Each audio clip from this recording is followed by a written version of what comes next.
In this video, you'll get a demonstration of the installation process for one of our Flex Bollard products. If a car runs into a Flex Bollard, the plastic post bends, so there's no damage to the car or the post.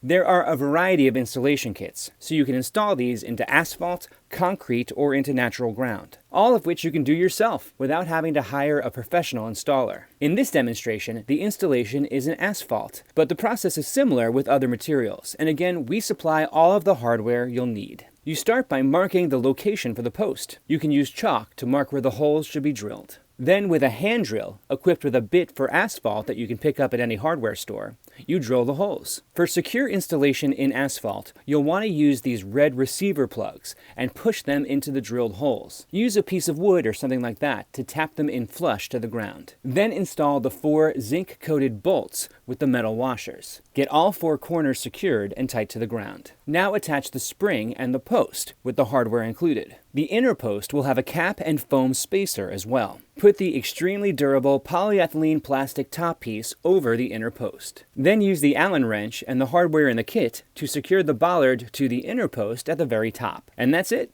It only takes a few minutes. If you have any questions, just give us a call.